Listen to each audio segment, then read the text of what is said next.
Struds, you got some construction or something going on? Yeah, hold on. I'll be right back. Hold on. That is picking up a fair bit. Drew. Come on, Drew. Drew, you can't shoot pucks right now, buddy. Aw. What did he say? You can't shoot pucks right now, buddy. Let him shoot pucks during the podcast. We feel bad. No, he's all right. He'll do it later. We have a little setup down there. They just shoot pucks every day. Aw. Trying to be like their Uncle Terry Ryan. Yeah. No. Trust me, I've let Terry Ryan talk to my kids. Uncle Terry is an interesting one for the nephews, I do have to say. Hey, TR, you remember that? Took me like 20 minutes to untangle them after that. Yeah.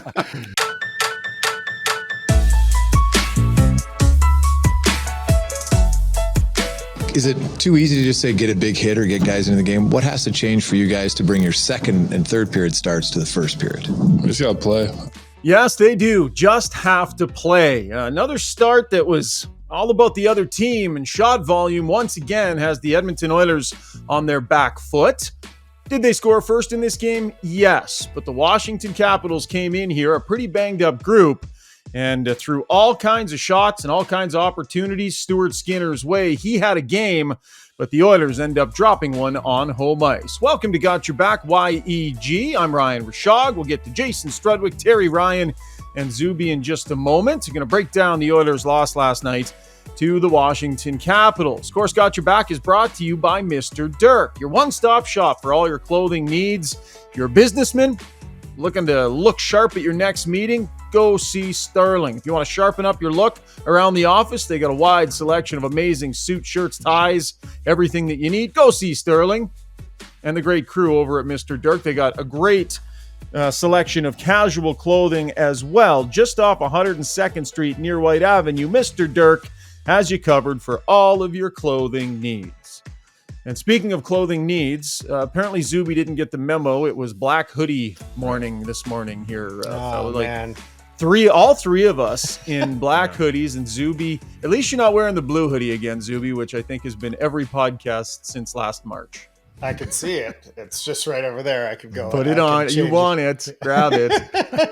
I do not. I feel naked without it, and especially being so unmatching to the rest of the fellas. But you know what? When I sneak down here at 5:30 and everybody's sleeping, I put on whatever shirt I left down here the night before. So that's what this is. Can I make a comment? I checked today, and Versailles was completed. The massive castle in France of one of the great kings was completed quicker than Zuby's basement. Because isn't there supposed to be some shelving behind you, Zoobs, and things like that? Well, actually, the configuration changed. Now the shelving's not here, but it's gonna go. It's going here now. It's on this wall. I changed the angle of my desk. It's done. I mean, it is 99% done. I got the screen here. I'll take some pictures of it. I haven't done the grand reveal yet because there's going to be I'm working on the aesthetics here behind me, as well as getting this shelving unit in, but it's done. I'll send you guys a picture in the thread sometime of me watching a Oilers game on the big screen. Cause it's pretty impressive. TR, I like how you just let the natural environment flow, man. Like we are in TR's space right now. I see Lennon is that Lennon on the wall there? Oh, it is. I see Madonna down below him. I see your collection of hockey cards over your shoulder. I see some sort of Christmas lights that seem to be strewn about your just below your ceiling. Some very natural. That looks like a lived-in room. I see some stuff hanging at the front door. Beatles on the wall. Over there we got. And is that the TR hockey card collection? Is that the one you had to take those ones out of your? Yes, it is. It was a great gift. One of the best gifts I've ever gotten. I got a few years ago. My family all teamed up. Got me every hockey card they were aware of and put it in a big awesome. frame. First, but I really like it. I'll show you mine too, because I wouldn't ever have a sweater of my own hanging up necessarily. Like I wouldn't do that myself, but my brothers did that for me after I was done playing. And I thought it was super cool. So I've had that hanging in offices over the last number of years. Struds, you got any of your sweaters hanging in your house? No, I don't. I don't have any. Really? I don't know. I just have these 3 pictures of Napoleon. That's the only thing on my wall in my whole I was house. going to say, buddy, to have you chirping Zuby about his background, we've been waiting for you from the start. You're making all these big promises. Apparently things are on the way that still haven't arrived. Yeah. I think it's total BS. No, I started this project in July and it's still not ready. So we're 5 months deep into this thing, and I don't really know what to tell you. It's stalled out, shipping. I don't know what it is, but heads will roll, bud. Heads will roll. You do have jerseys, do you, to put up there? I have got some if jerseys. If we're tilting cameras there, that's there's Zuby showing us. And by the way, the everybody, game over there. This podcast is available on YouTube, so go to Got Your Back, Right. GOTYERBA. So far, it hasn't been very listener friendly, more viewer friendly. So check us out on YouTube if you want. Easily one of the worst for views. No, you guys, you know what? We'll direct a little Got Your Back budget at your backgrounds. And we'll see if we can maybe soup it up for season 3. We'll get a light study that makes you look like you're not a cadaver. How does that sound? Just a little makeup, I guess I could sprinkle on, but it's not the worst. I add in a little flesh tone every day. I have to bring Ryan's down and yours up a hair to try to get you guys in the same. Universe. Are you tweaking? Yeah, a little bit. You putting on the Barbara Walters filter in post for Struddy? Struds, why Napoleon? Yeah, why Napoleon, Struddy? Yeah, when I was 10 years old, we went to Europe on a big trip, and my mother has family there, and so her great uncle was a huge Napoleon fan, so he and I spoke French, and we were with him for 10 days and he just told me story after story after story of Napoleon. I just ate it up, and we go to battlefields, and I've got a little statue I have of his I bought when I was there, and I've always been fascinated. I've read books, watched movies, listened to podcasts. I think he's a really interesting historical character. Really? That was Phil Esposito's question to me at the draft. How far apart does Napoleon sleep from his wife? What's the answer, Struds? I don't know. What is the answer? A Bonaparte. That was his only real question to me. And then Come on. I swear that's not a true story. That's in your book, I take that it. That is a true story. The first question. Okay. He knew he wasn't drafting me. He wanted to know about Lankow, and he asked me that because he said, I heard you're witty. And did you have the answer? Yeah. Well, I thought about it, and that's what I came out. I didn't know anything about Napoleon, only his last name, so it was the only real thing that jumped into my head. So he was setting you up with a joke, and you nailed it in your draft interview. I did, and it was right after the Milbury story, and we won't tell that here, but yeah, it was like seconds after the Milbury story. Back-to-back jacks. And where were they picking? Tampa were picking 5th, and they were interested in Lankow, and they ended up picking him. We talked about Damon for a half hour. He said I wasn't a good enough skater to go. He said, hey, love, you're a good guy, but there's no way you're going to go 5th, but we're really interested in Lankow. They talked to you about Lankow in your meeting? For a half hour. What kind of guy is he really? What kind of a teammate? Really dissected all of his character. And lo and behold, it was a good interview because they picked him 24 hours later, not even. Wow. Well, good for you for nailing the joke, though. I mean, that alone had to be worth a couple of draft spots, nailing that. But that kind of I was on fire that day, and it was many moons ago. I had more brain cells on the go. That's awesome. All right. Oiler fans probably want us to start talking about, the Oilers. So let's get to the breakdown, guys. Brought to you by DLR Vinyl Products. DLR supplies some of the nicest maintenance-free fencing and decking products that you will find. If you've always had a wood fence or deck in your backyard, and you're a little worried about it, what this cold is going to do to it. How about minus 36 this morning? Ouch. You throw some maintenance-free product back there, and you're never going to have to worry about it. No sanding, no staining, no painting, nothing. You put it in, and you get to sit back, relax, and enjoy it. And if you're a contractor that installs fences, and you're thinking about your year next year, think about DLR's post-pounding system, not having to deal with any cement and pouring concrete. It's a great system, and it's easy to put in. DLR Vinyl Products locations in Calgary and Edmonton for both retailers and for installers. Give them a shout. My brothers Rick and Rob. Rob in Calgary and Rick here in Edmonton. Okay, a 3-2 loss at the hands of the Washington Capitals, and I would say a sporting post-game press conference with Jay Woodcroft. So Struds I'm going to throw a couple of stats out here about the first period, okay?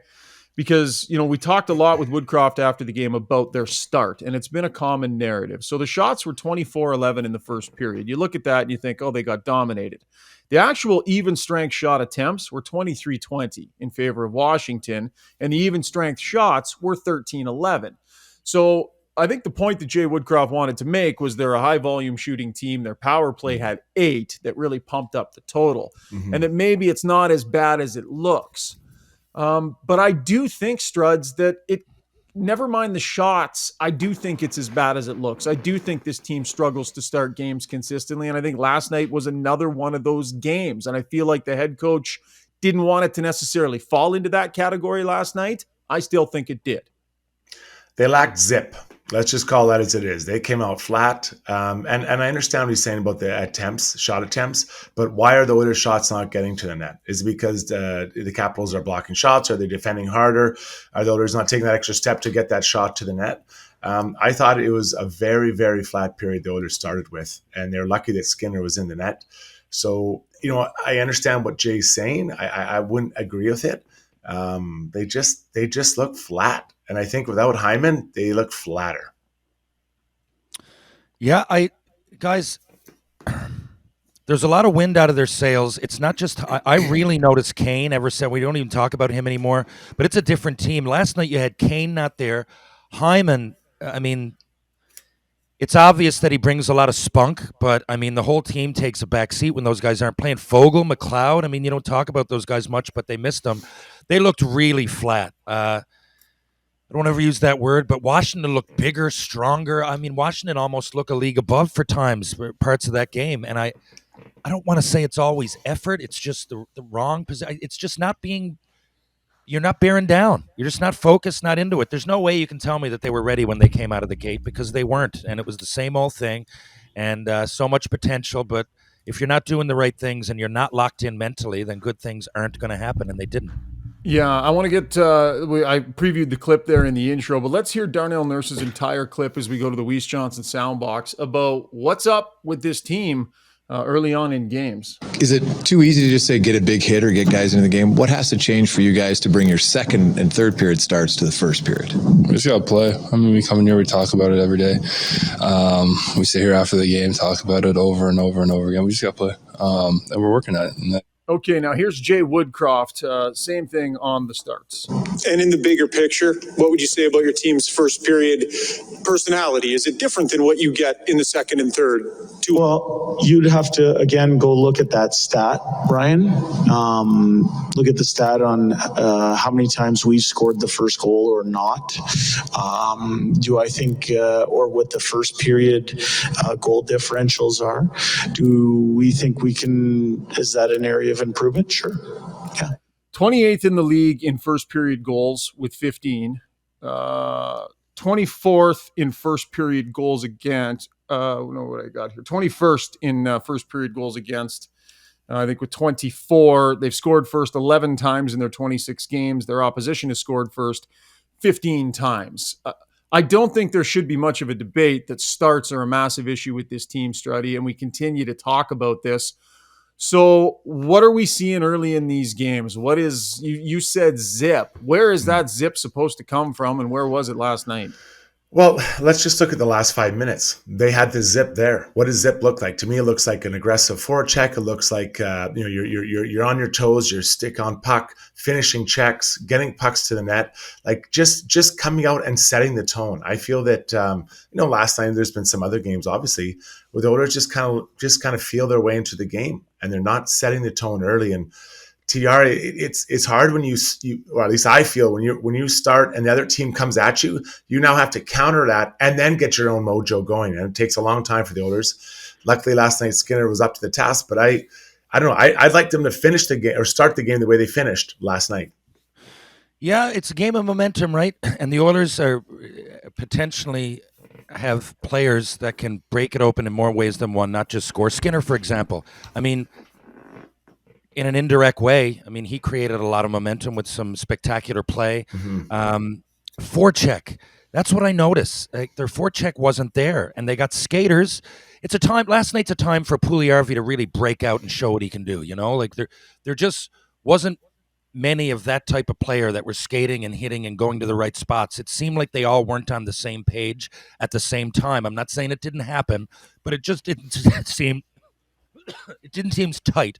Washington seemed like they came in with a plan. Again, they seemed bigger, stronger, more physical to me, and that's perception. I know they got a big team, but it's perception because they're moving their feet and they're going to the right places.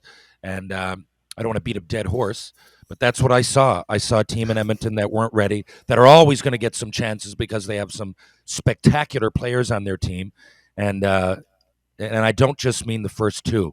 They're going to get chances. They're going to get times that they're going to have momentum, but I don't know. They come out flat again, and they got to find an answer that everybody turn that key, that mental key, whatever it is.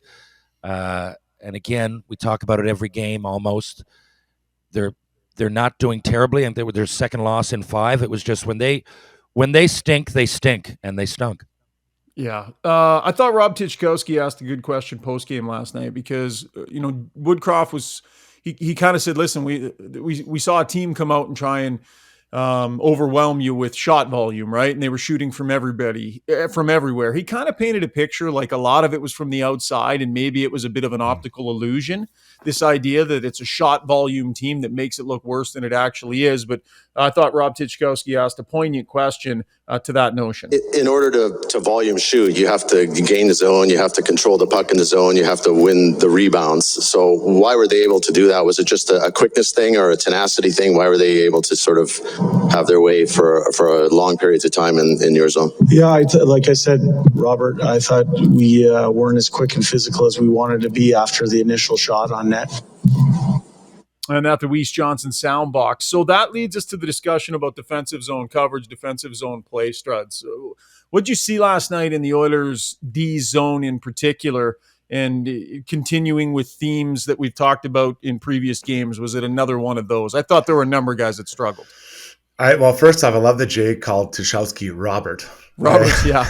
I think that's what he is in his byline, though. I think he's Robert Tychkowski in his byline. So he called me by my first name, T by his first name. I can't remember if he did Jason or not, but that's whatever. He was was combative last night, not in a bad way, just sporting. Yeah, I get it. I mean, listen, I don't want to feel like it's just last night I'm talking about it. I think in their own zone, they're not hard enough. And as D-man, this is how it expresses it for me. Do you make the forward earn the ice he gets as he comes to your net? Do you make him keep that net front presence? Is it hard for him to be there? Are you tying up sticks? I think back to last game against Montreal, where it's kind of like a 2-on-2, and CC gets beat to the net by Dandonoff, and who gets that long rebound. Like, it's just making that a hard area to play in. I know it sounds cliche, but it shows itself by how difficult is for a forward to get to your net. And whether you're big or small, you can get in their way. If you're a little bit more rough, you can kind of slash guys like Edmondson. But I want to see them earn that ice. And do you protect the middle of the ice? Do you give them the outside of the ice? And you think of last night, the last goal. I know we'll get to it, but you're kind of giving them that middle of the ice, taking away the outside. Like, to me, those are just simple areas that the D-man can focus on. And it's just been a reoccurring theme, and it's not skill. It's just an understanding and, quite frankly, a desire to want to do it shift in, shift out. I agree that there's also a lot of these like unforced mental errors, these turnovers that shouldn't happen, exhibition plays. It's like when you watch a tennis player and they get double fault after double fault, you're like, clearly there's something going on up here. It's obvious when it's Jack Campbell and he comes out and talks about himself and, takes a bullet for the team. But I think there's a lot of that going on. I really do. It's just not as magnified when it's not the goalie. But come on, guys, you got it on the wall. It's not just the D either. It's players. Just get the puck. You got the puck. Washington sometimes we're surprised to get it back. They're being turned over. It's not always someone that's just coming in and running over the defense. It's just sometimes you're giving it right to the other team. And Washington, I believe on the second goal, legitimately looked surprised. They were surprised at what happened. How can that easy turnover happen here on the road with this team that's so high flying? But it does, and it happens a lot. Are you talking about Lars Eller's goal where Draisaitl has it on the wall and he tries to bump it back to the middle? But that's a great point, Char, because you know what? It's not one guy. It's not like it's Jason Strudwick every night that makes those choices. It's like It's widespread through the lineup that everyone makes a bad decision. They take their turns. And last night it was Leon and let's say Bouchard, whatever. But I mean, as a coach, it must be so frustrating because you can't just say, KTR, you're out of the lineup. It's everyone. You can't bench the whole lineup. Yeah, and there was some benching that happened last night. So let's break down the goals a little bit here. We'll go with the first and the third one here because the second one was the power play goal. But you mentioned the turnover on the wall there from Leon Draisaitl.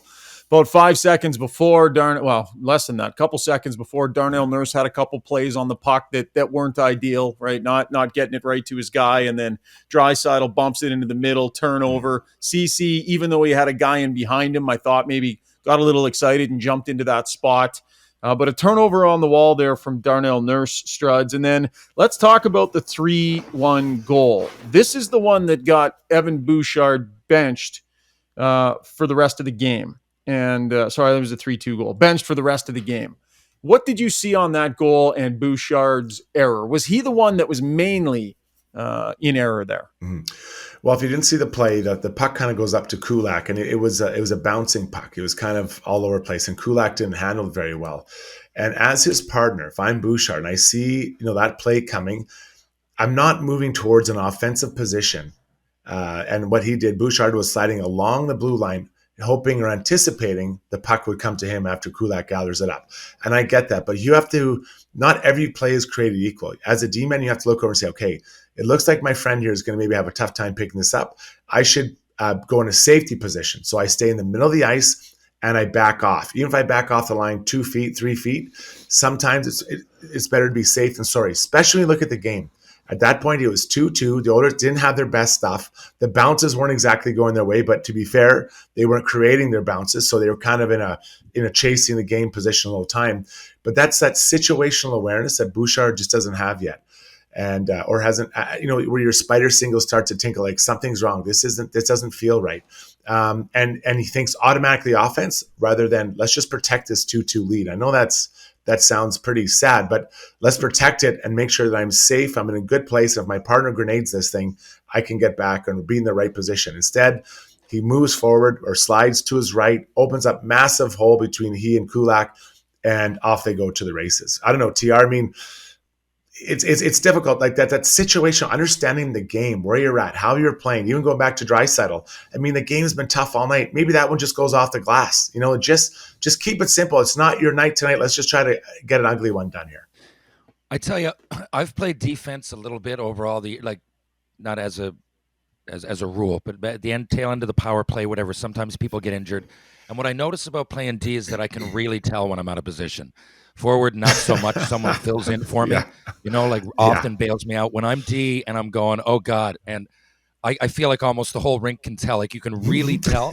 And that instinct last night, I don't know what Bouchard was thinking. I wouldn't have that instinct in rec hockey. I really wouldn't. Draisaitl was a soft, weak-minded play, but I can kind of see what he was thinking. Bouchard, I don't know, man. Again, it's an exhibition play, and this is what I'm talking about. It's an odd instinct to have. If you're focused, if that's the playoffs and it's Game 7 and the key is turned, you're probably not making it. So what makes you get there? What's going on? It's preparation. It has to be, or in-game focus. I don't know. You Bouchard got to work on that, obviously, but so do a lot of players. And I'm not sure. When you're talking about instincts, now you're getting down to the bare bones of the game. You're getting down to the nucleus of a player's mind, players plural. So I don't know how you solve it. It's not easy. It's not X's and O's. Like Strud said, it's not like it's one player that you can bench. I know it happened, but it seems to be overall now. Maybe guys like Kane and Hyman, when they're in, keep people in check. I don't know. It shouldn't be the case. Maybe their influence and hitting and McLeod and Fogle and on and on. I think they missed another player or two. Maybe they're just their absence is more pronounced than you'd think it would be. But to me, again, the best way I can explain it is that if you didn't tell me any different, I would think I was watching an exhibition game last night. Just with the caliber of some of those mistakes. Yeah. I hear what you're saying, and I agree. Bouchard needs to take more of a defensive posture there, covering for his guy just in case, especially in a tie game, right? You're in a situation where you're in an important period and an important situation, and he erred on the side of, maybe I'm going to get this back. And so he flared off to the right, trying to create space for himself if he got the D to D pass. And Kulak mishandled the puck. Guy gets inside. I didn't mind the defensive play Bouchard made. He slid, and it looked like he was going to swipe his stick, but he realized that if he did, he was probably going to take a penalty, so he just figured the player was going to shoot. Problem is the player didn't shoot. Player made a fantastic play dropping it back, and it ends up flat out in the back of the net. We're going to talk in our next segment about the benching because Evan Bouchard did not play another shift after that goal. So we'll save that discussion for the next segment here. But I do want to talk about the power play goal real quick. We talked heading into this game, guys, about Ovi and how he's got that spot and how does he constantly get the puck over there? Why did teams not just take him away? And I think we saw a prime example on that power play goal of how if he doesn't get the puck, he's still having an impact because people are thinking about him and people are worried about him. I made this goofy little graphic that Zuby will throw up here where you can see you have three players focused on Ovi and that spot and, very focused on taking those lanes away. And Brett Kulak for a split second switches his stick over into the lane to try and take away Ovi.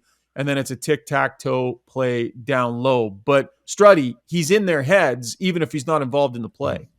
Kuznetsov, he was a magician right there. What he does is he looks over, gives a little deception that he's going to pass to Ovechkin. And not only does Kulak move his stick, so does the guy in the middle, Connor McDavid. The puck goes low to Oshie. Connor McDavid can't get his stick back into Oshie. Goal. Like, that's just how quick it is. And then that deception is so elite because you actually believe when you're the D-man or anyone defending that guy's going to snap it over. And it takes a half a second. Your stick's gone, puck's down, up, goal, done. See you later. And so it's not just on Kulak, it's also on Connor. Like he got duped, right? They all did. And listen, it happens. It's happened 900 times, right? Like this isn't like I'm picking on these two guys. It's happened to everyone, but TR, like that level of deception is elite. And then not only can he also pass it there, to either the low guy or across to Ovi. He is also a threat to shoot because he's a lefty on that half wall. And guys, Ovi's often way out. Ovi is often, honestly, where the blue line meets the ice. He swings out. He often is out of the zone. He comes in like it's, and people say that, and I've consistently heard that. I've heard members of the media. I've heard people at the sports bars often say, why don't they just go there? Like, it's so easy. Like, this guy's one of the best scorers of all time at the sport. Clearly, it's not easy. Some of the best penalty killers ever he's played against and consistently scores. Now, that being said, hats off to Ovi, first of all, and their whole unit. Kuznetsov, yes. You've got to have people that can stir the drink, right, as well as drink it. So, but they tried it like 5 times, though, right before that. That's the only thing is that, it's hard to defend, yes. 5 might be an understatement if you count the first period. I think they were going to that move every single time. But, hey, it's hard for me to sit here with Washington with a 5-on-4 advantage. Alexander Ovechkin on the ice. Oshie, who's damn good. And Kuznetsov. And, Carlson breaking. They got a great power play. It's going to happen. But yes, at that particular time, If you really want to know the nuts and bolts of it, probably they were overplaying Ovechkin, as happens, and they tried that a lot. That's something that's X's and O's. That's something you can work on. That's something, if I'm a coach, I'm not really too upset about, even though it was a pivotal goal. The other stuff, everything I'm talking about when it comes to focus and instinct and all that is not this particular play. Okay, This is Alexander Ovechkin being Alexander Ovechkin. The Capitals, I know they're depleted, but they have a great power play. They're going to score the odd goal, and that happened to be one. You can work on that. You can talk with people. You can go game to game and see an improvement when it comes to X's and O's. But when it comes to instinct and mental toughness, you can't. So that's my point. I give him a bone on that play. Giving him a free pass on it. It is the Caps. That power play has been deadly for a long time. One more time to the Weiss Johnson Soundbox here. We'll remind you it's a great time of year to look into a furnace for the garage because winter is here in full force. Did I mention minus 36 this morning? But I'm lucky. I put the garage heater in a couple of weeks ago, and really, really glad I have it. Keeps the wife's car nice and toasty warm. So when you're making a trip to drive the kids to school, you're not freezing your butt off for the first 5-10 minutes of the ride. Weiss Johnson can take care of that for you. Go check out the showroom at 5803 Roper Road or give them a call, 780-463-3096. Okay, back to the Weiss Johnson Soundbox, and I've lost track of what I have used and what I have not used. So I've got a button here with a light on it that says there's some player sound there. I don't know what it is. I'm going to push it and see. Your goal is to keep them to the outside of the ice, and there are times in the game where they put together 5-6 shots, but they're all from the outside, and we're inside. So we definitely have to be better in regards of being harder in our zone and not giving up as many shots. We're working on it. Darnell Nurse talking about just the sheer number of shots that the Oilers faced last night. Quick discussion about deployment, and then TR, I know you got to run here. So Jesse Puljujarvi starts the game on the top line. Kailer Yamamoto injected back into the lineup on line number 2. I thought it was a tough night for Puljujarvi. I've been giving him credit lately for the hard work and for the finishing of checks. Last night was a night where he basically wasn't able to get anything done, couldn't handle the puck. He found himself dropped down to the third line by the end of the night. Yamamoto gets the bump up. Dylan Holloway also got a little bit of a kick up. Struddy, what did you think of the changes the way he started and the eventual changes that Woodcroft made? And we'll get to the Bouchard benching again in the next segment. There's some significant challenges when you have missing 2 of your top 4 forwards. Like, let's call it Kane and Hyman are, number 3 and 4. I think they're even, quite frankly, more important than Nuge if I'm grading them. And that's a huge, huge statement to make. So you're missing 2 of your top 4 forwards. So you're trying to find guys that can come in, and you're trying to find a fit, right? Okay, let's give this guy a chance. Nope, doesn't work. Okay, let's give this guy a chance. And unfortunately, the audition is usually quite short because those top guys, you need them going, right? You need, especially right now, they need those top guys going. So, I don't know if Puljujarvi, I think we know what where his game's at, but I think I want to talk about and champion a little bit for Holloway.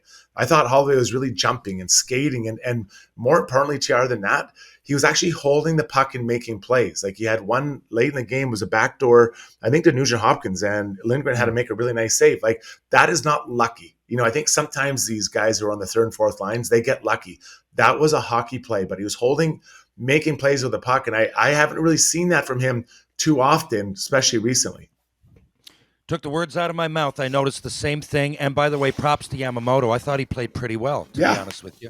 And Holloway, I did. Sometimes you can see a young player often, when they turn a page or let me say that that's a big statement to say when you turn a page, but when they start thinking and they start playing like themselves. Holloway, I can see now he starts to, he made some awful giveaways early. He played okay in exhibition, but made some rookie mistakes early on. I'm not saying it's not going to happen, but I can see now that he's getting a little tiny bit more confidence. He knows he's an NHLer, and you're starting to see the real Dylan Holloway. I think there's a lot of positives to take from that, and the sky's the limit because this guy's a great player that I don't think has really shown what he can do yet. So those are 2 big positives. I thought they missed an opportunity when Dylan Holloway had success in the New York game. Finally had something good happen and still found himself on a third, fourth line the next couple of games when they were looking to elevate somebody. Thought there was a missed opportunity to elevate him there. You've got Evander Kane, Warren Foegele, and Zach Hyman all out of the lineup, and Dylan Holloway is still your fourth line left winger somehow. If I would have told you that at the start of the year, you'd have gone, well, something's gone terribly wrong.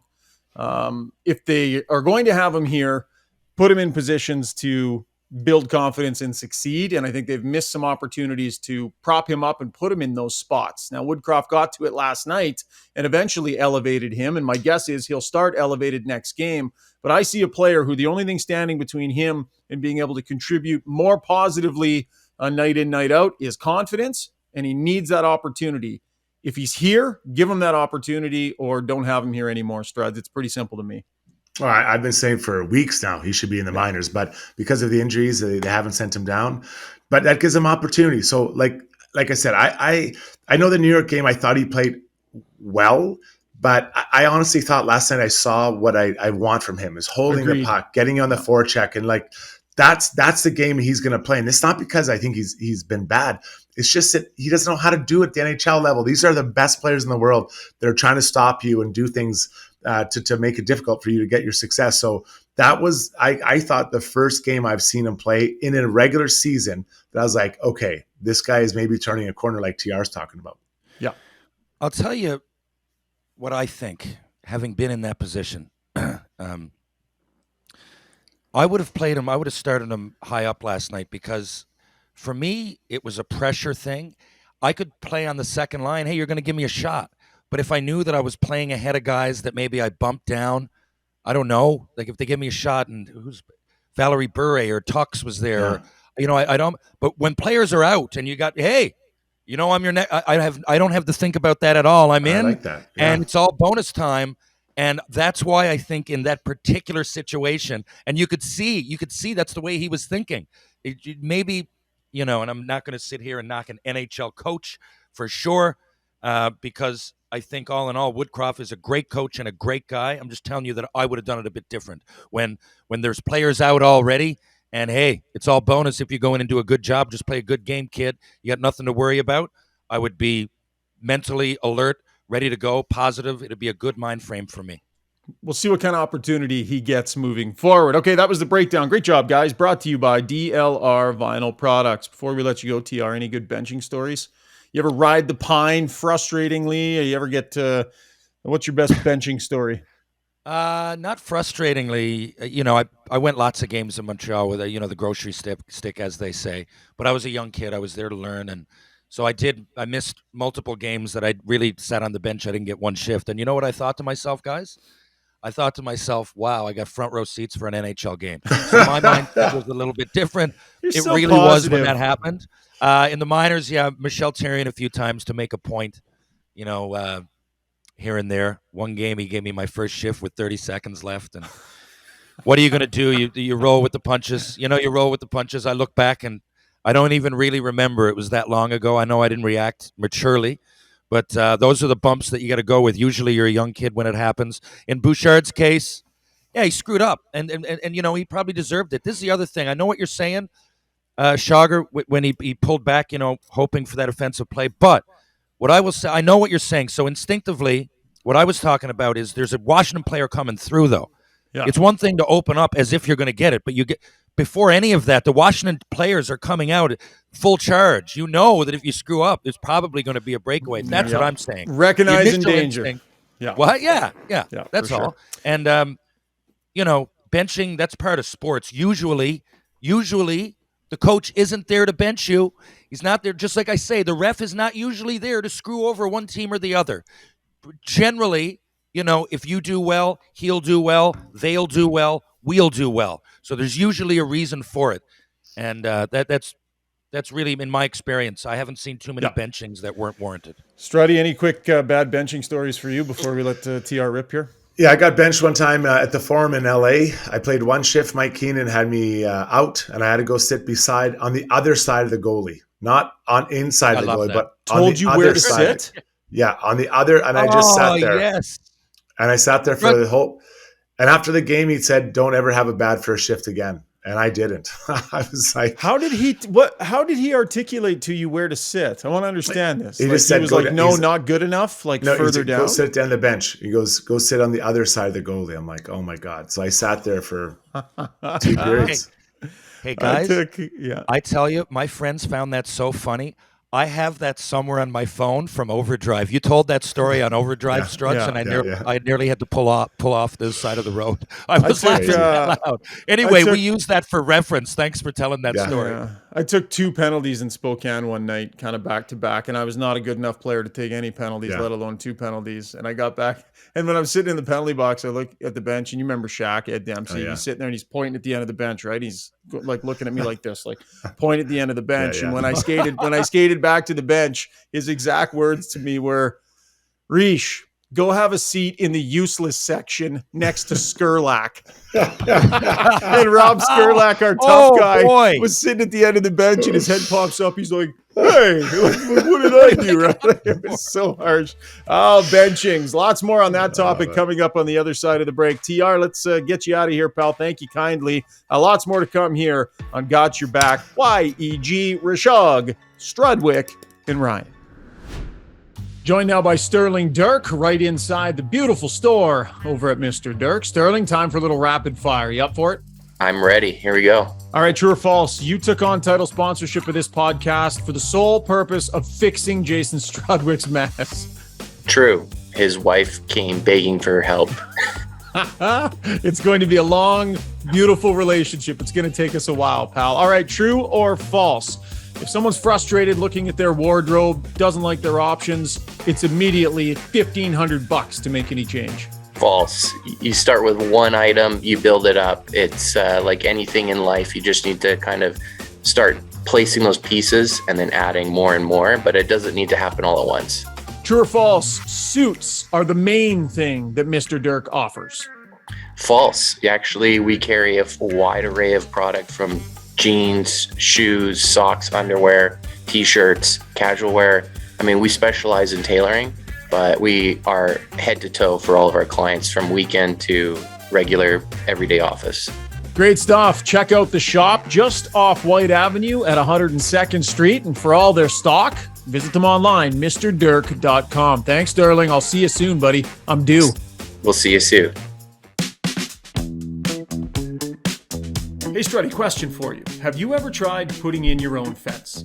I sure have. Between digging the posts, mixing up cement and digging the holes, it's absolute killer. It's brutal on the back. Well, listen, what if I told you you could put in a fence without having to dig a hole or mix any concrete? I'd be much more likely to come over and help you out. Yeah, well, you're not the first guy I would call, but thank you for that. Listen, my brother's company, DLR Vinyl Products, they've come up with a system where you can actually put high-quality vinyl fence in the ground without having to dig a hole, without having to mix any concrete. They can teach do-it-yourselfers how to do it, and they can also work with contractors who might be looking to start installing vinyl. It's super high-quality product. The great thing about it is that it has fantastic longevity. You put it in, you don't have to worry about staining or sanding or anything like that. I've been lucky enough, Struddy. They've put in multiple fences in my different yards and they've built me 3 decks. I have totally abused the fact that my family is in the fencing and decking business, but it's great product. Give Rob a call in Calgary or Rick a call here in Edmonton. This is a company my dad started. It's a family business. I'm super proud of it. That's DLR Vinyl Products in Edmonton and Calgary.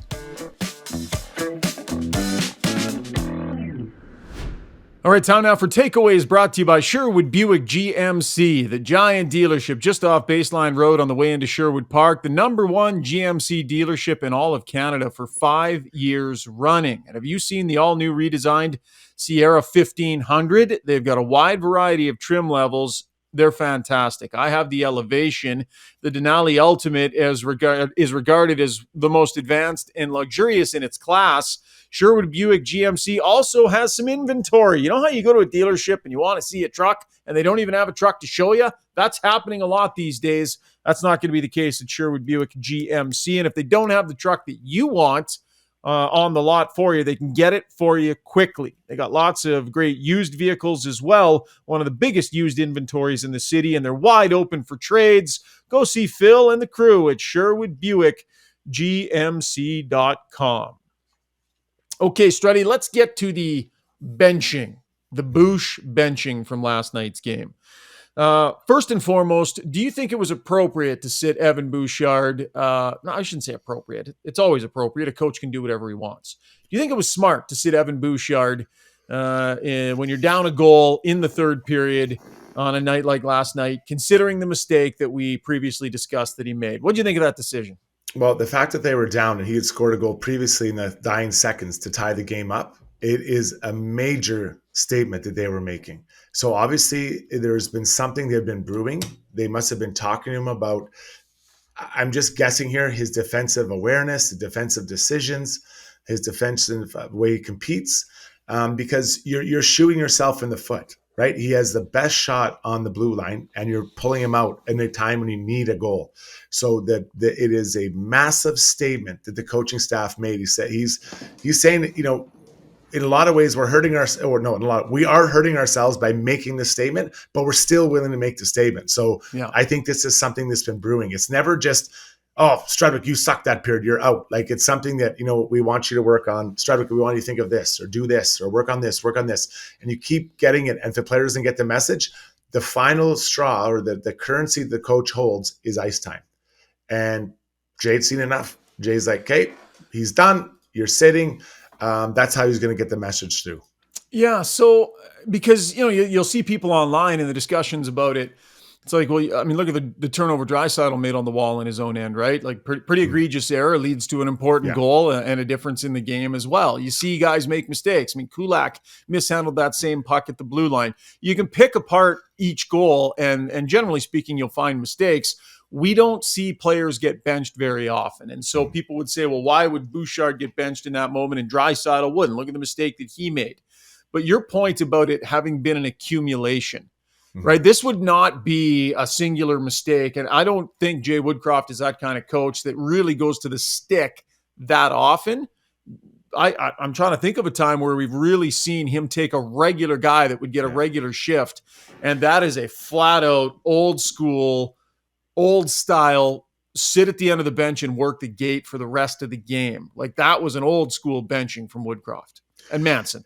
So let's go back and review the two goals you talked about. Draisaitl, how often do we see him mishandle a puck on the wall that leads to a goal against? Pretty rare. Rare. So there isn't a buildup of times. Kulak, we've seen him fall down a couple times, like he was hit by a sniper. But how many times do you see him? And I didn't like the pass to Kulak, if I'm being honest. So you're not going to bench a guy for that. So it has to be something that's over and over again. So, and for instance, if he decided that he's unhappy with some of the ways that centers are losing draws, and I don't think it's fair all the time, because I think the Oilers do win draws that sometimes get lost, if that makes sense. But you say, you know what, okay, Ryan Rishaug, you are no longer taking faceoffs. That would be a pretty big slap in the face, but that's something he's been talking about and we've seen and done and go on. Another example would be Campbell. Campbell hasn't had the best of games recently. So in essence, he's being benched for the other guy, right? So it does happen, but it is something that has to be continually worked on. And I think it's not an overstatement to suggest that Bouchard hasn't been stout enough defensively, and he's never going to be like Shea Weber and hammering guys and knocking guys around. But you have to make it a little bit harder for other teams to score goals. And that goal last night, I just, you can just see him jumping forward. You're like, oh my God, why are you doing that in that situation? In a game you're down, or you've been, fighting forward, and other teams really carried the play. Just sometimes just getting a tie is good enough, man. Just playing it safe. I was hoping someone would have said after the first period, guys, we don't have our legs today.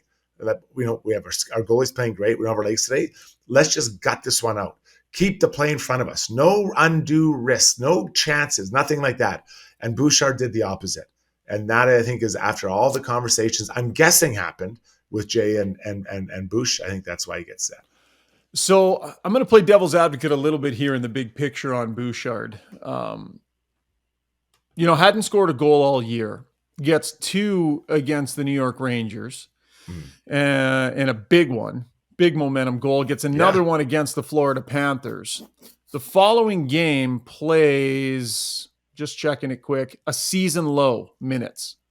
2 goals. He's got 3 goals in 2 games. And then he comes out the next game. He's paired with Philip Broberg and plays 13 minutes and 56 seconds the following game.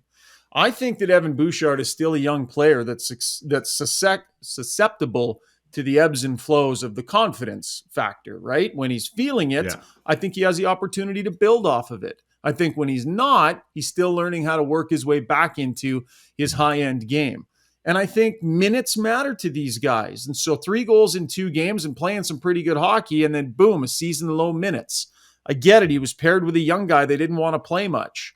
But I think about that decision, and to play him with Philip Broberg at that point in time, considering where his minutes or considering where his game was, they backed off of him at a time where I think from a confidence standpoint might have been good to lean into Bouchard a little bit, Struddy. I would disagree. He had shown nothing up to the point that his game was rounding into form. So what happened? He was demoted. Let's just call it what it is. He was demoted from the second pair to the third pair. So with that, your minutes are reduced. And so when you are demoted, the coach says, we got to give you less responsibility. We have less trust in you. That's exactly what he's telling him.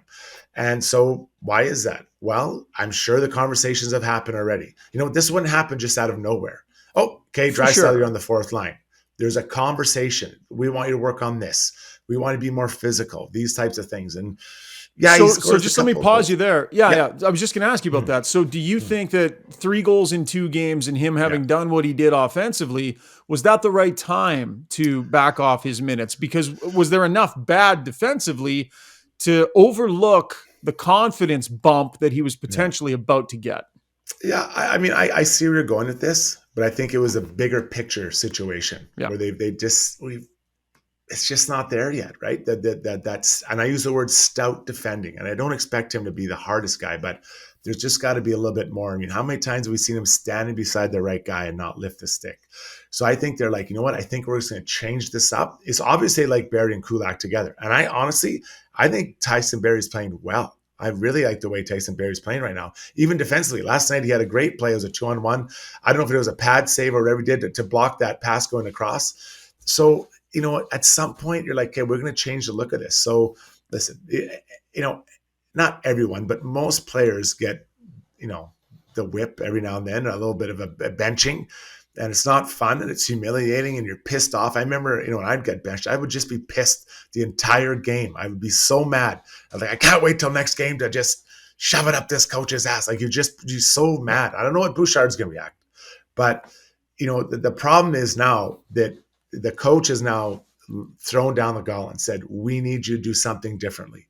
And again, I'm guessing it's defensively. I think that's the only thing. So, it has to be. Bouch has to react and he has to understand that that's how it is. I don't think he's the type of guy that yells. I don't think he gets upset. I don't think it's not natural to him, but he's got to find a way to get a little bit of anger into his game. And by anger, I don't mean fighting, but just a little bit of nasty into his game. And I think he really misses Duncan Keith. I think Duncan helped him bring that out. I think Duncan helped bring him confidence. And, Duncan Keith not coming back this year. I know it signed Kulak, but guess what? You maybe lost Bouchard. Yeah. Right? We talked about that before. Yeah. His game. You know what I mean? He's lost his game. I know what you're saying. So, well, and Keith you talk to people that are close to it and they'll tell you Keith was almost like another coach out there with him, the amount of talking that he did with him and the amount of working through things with him. So I think there's definitely something to that. Listen, an aggressive tact by Dave Manson and Jay Woodcroft last night. The gauntlet has been thrown down for Evan Bouchard. Not good enough defensively. And now let's see how the player responds. I don't think this was a mistake. I just wonder if bigger picture, I look for opportunities to let players build on confident moments. And I think there's been 2 lately. The Holloway bounce out of New York, I think missed opportunity to let a young player build on confidence. And I think the Bouchard, 3 goals in 2 games, and then his minutes die down after that. 2 maybe missed opportunities to help guys build. But to your point, there's a bigger picture and a bigger story happening with all these guys. A lot going on behind the scenes, conversations maybe we don't know about. Like, I can't imagine that this would be surprising to Evan Bouchard that there haven't been multiple conversations behind the scenes as well. Well, I think it'd be a surprise to get benched. Like, I don't think you ever, I don't know, how can I say this? You never expect to get benched, right? Because you've done it before. But I think there's just a problem for at a point, a coach is like, okay, like, enough. The message needs to be sent that this isn't good enough. Even though it would be countless meetings, one-on-one talks, on the ice, off the ice, video sessions, like all these things would be worked into it, right? Now, to be fair, he's not the only D-man that's had some troubles, with some decisions. Yeah, and you think maybe that would be, a player probably couldn't help but think that, right? Wait a second. This, like, everything that's been going on here, I'm the first one to really take it in the teeth here of the regulars. I don't know if that'd be in his head or not. But I think he's been one of the more consistent ones defensively who struggled. And I think as a young player, you get less leeway than the veteran guys. Yep. That's just the way it is. And that's like that in any business. So, you know, I cannot wait to see how Bouchard responds. Honestly, I hope he's angry. Whenever I saw a teammate of mine get challenged by the coach and I saw them shrink, I was like, why? Why are you giving this guy that? Don't let him, run you down. And I'm not saying Jay beat him down, but answer with anger, like come out pissed off and just get going and just light a fire. And I know, like, I'll share an example. So Mark Crawford, he would know. And I look back now when I was not struggling, but maybe I wasn't playing quite as much intensity, although I tried pretty hard every night, but he pulled me out of the lineup and he knew I was pissed. I was absolutely pissed.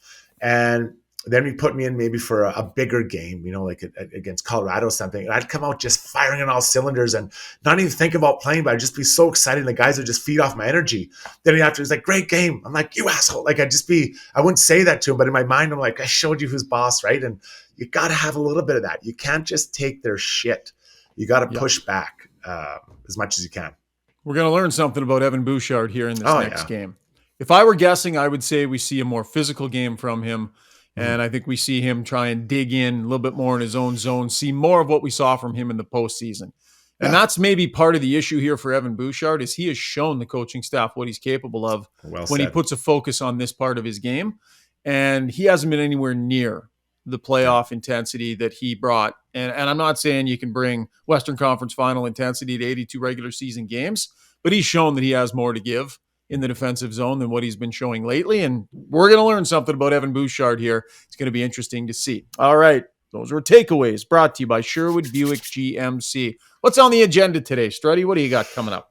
I've got a couple ice times. I'm going to work with some young kids this morning. And then the Gregor show later? The Gregor show this afternoon. And then the hockey practice tonight. So full day. Right on, pal. Have a great one. Thanks for doing this. Man.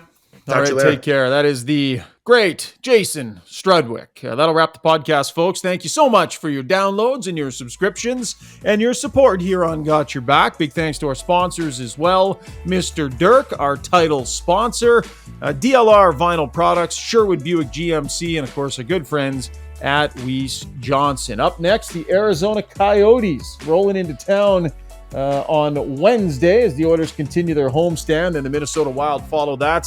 Plenty of podcasts coming your way as well. By the way, check out Got Your Back, LeBrun and Rishaug tomorrow. Great conversation with Winnipeg Jets head coach Rick Bowness coming your way. Asked him a lot of different things about what's happening with the Jets team that's off to a pretty darn good start. That'll drop tomorrow morning. In the meantime, folks, have yourselves a fantastic Tuesday. Cheers.